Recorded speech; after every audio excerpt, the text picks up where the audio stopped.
പ്രിയമുള്ളവരെ, ഇന്ന് വലിയ നോമ്പിൽ 10-ാം ദിനം.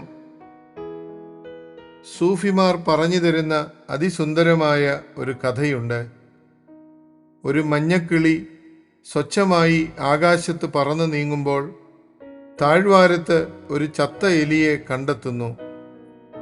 ചത്ത എലിയെ കണ്ടപ്പോൾ കാര്യമായ വിശപ്പില്ലെങ്കിൽ പോലും അതിനെ സ്വന്തമാക്കാൻ ഒരു കൊതി. താഴെ ചെന്ന് കൊക്കിലൊതുക്കാൻ പറ്റാത്ത എലിയെ കൊത്തിപ്പറക്കാൻ ശ്രമിക്കുകയാണ് മഞ്ഞക്കിളി. പെട്ടെന്ന് മറ്റു കിളികളും ചത്ത എലിയെ തേടി വന്നു.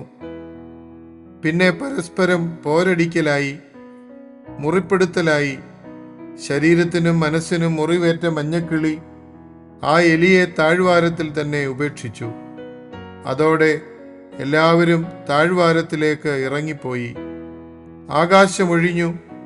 സ്വച്ഛം, സൗമ്യം, ശാന്തം. അപ്പോൾ മഞ്ഞക്കിളി സ്വയം പറയുന്നു, ചത്ത എലി പോയെങ്കിലെന്ത്, ഈ ആകാശത്തിൻ്റെ വിശാലതയും ഇതിൻ്റെ സ്വച്ഛതയും എനിക്ക് സ്വന്തമായി കിട്ടിയല്ലോ.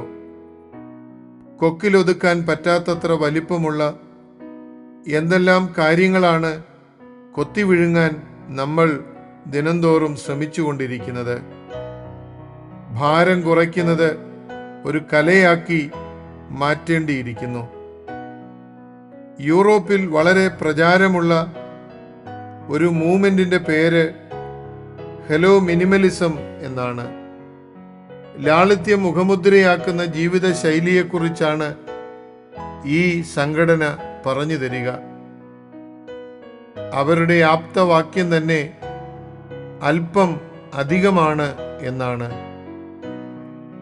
നമ്മുടെ മുറിയിലേക്ക് ഒന്ന് ചെല്ലുക. കനമില്ലാത്ത എന്തെല്ലാം കാര്യങ്ങളാണ് അവിടെ കെട്ടിക്കിടക്കുന്നത്. ഉള്ളിലേക്ക് നോക്കുക. കനമില്ലാത്ത എന്തെല്ലാം കാര്യങ്ങളാണ് മനസ്സിനെ അങ്ങേയറ്റം സങ്കീർണതയുടെ ഇരുട്ടുമുറിയാക്കി മാറ്റി അകത്ത് അടിഞ്ഞു കിടക്കുന്നത്.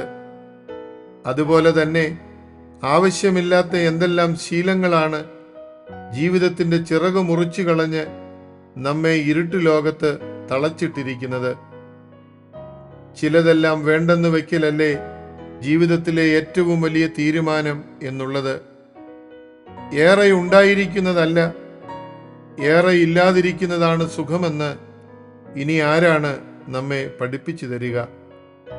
പ്രിയമുള്ളവരെ, ഈ നോമ്പുകാലത്ത് വേണ്ടാത്തതും അരുതാത്തതും കൊത്തിപ്പെറുക്കി ജീവിതം വ്യർത്ഥമാക്കുന്നത് മതിയാക്കി ജീവിതത്തെ കൂടുതൽ ഗൗരവമായി പ്രയോജനകരമായി മുൻപോട്ട് കൊണ്ടുപോകുവാൻ എല്ലാവർക്കും ഇടയാകട്ടെ.